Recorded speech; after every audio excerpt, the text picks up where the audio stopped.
Bonjour et bienvenue à ce premier podcast. J'ai découvert, j'ai aimé et je partage. Ici Marie-Josée Saint-Pierre et ce que j'aimerais partager aujourd'hui avec toi, c'est une expérience qui m'a finalement apporté beaucoup de bienfaits. Comme on dit, il y a souvent dans la vie des cadeaux mal emballés. Et on s'aperçoit par la suite que c'était finalement un beau cadeau. Donc, un jour, je me suis inscrite à une séance de méditation de groupe dans un centre près de chez moi. Et j'avais l'élan, j'avais le goût de vivre cette expérience en groupe, bien que je fais beaucoup de méditation en solo. Et bien, je me suis rendue à ce centre et je m'aperçois que ça ressemble plus à une séance de yoga.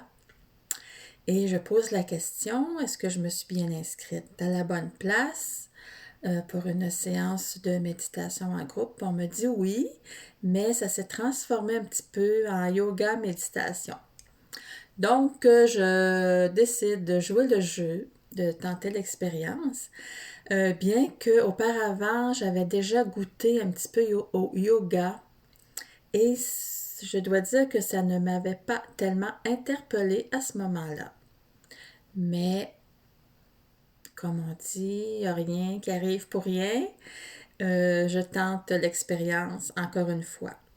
Et finalement, à ma grande surprise, je m'aperçois que oui, c'est quelque chose maintenant qui pourrait être un plus dans ma vie et c'est pas pour rien que je me suis retrouvée là à ce moment. Et de retour chez moi, j'ai eu le goût d'aller un petit peu plus loin. J'ai été voir sur YouTube pour voir des vidéos de séances de yoga pour débutants. Et bien, j'ai débuté avec du yoga sur chaise. Et au fur et à mesure, j'ajoutais des postures. J'allais voir d'autres vidéos. Je me faisais mon petit rituel, comme on dit, mes petites séances. Et ce qui m'a beaucoup aidé aussi à poursuivre, c'est que je fais du yoga à partir de vidéos. J'ai fait du yoga dans mon lit avant de dormir et au réveil. Donc, j'ai vraiment trouvé ça super intéressant, cette façon de mettre des séances de yoga dans ma journée, en début de journée et en fin de journée. Donc, au fur et à mesure, je prenais de la flexibilité, de la souplesse. J'ajoutais des postures. Donc, ça a été une belle expérience et c'est encore une belle expérience parce que en plus du matin et du coucher, souvent dans la journée, je me garde un 20 à 30 minutes pour me déposer sur mon tapis de yoga et pour faire des postures. Les postures que j'aime le plus. Il m'est venu un mot à un moment donné du yoga divin. Il n'y a pas de structure vraiment. J'y vais avec des postures, des mouvements qui me viennent spontanément. Donc, ça fait que c'est très agréable ces moments. Passer sur mon tapis, passer dans mon lit au coucher et au réveil. Et bien, ça m'apporte un grand bienfait. On entend beaucoup parler des sortes de yoga. Moi, je ne suis pas la spécialiste, loin de là. Mais ce que je voulais partager aujourd'hui, c'est que souvent, ce sont des expériences qu'on pense que ça peut être négatif, mais finalement, ça nous apporte du bienfait.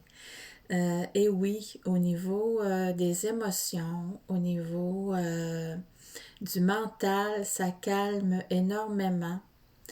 Je vous invite à aller voir plein d'articles ou de vidéos sur le yoga. Ça va vous en apprendre davantage. Et ben, si vous n'avez pas encore mis cette pratique dans votre vie, peut-être que je vous donne le goût. Sinon, ben, ça confirme des choses que vous vivez déjà dans vos pratiques de yoga. Et également au niveau du corps physique, en plus d'avoir plus de souplesse et de flexibilité, ça raffermit les bras, le fessier, le ventre, les cuisses. Donc, notre corps se transforme tranquillement. C'était mon petit j'ai découvert, j'ai aimé, je partage pour toi, pour vous aujourd'hui. N'hésitez pas à mettre en commentaire vos expériences concernant le yoga et si je vous ai donné le goût de mettre cette activité bienveillante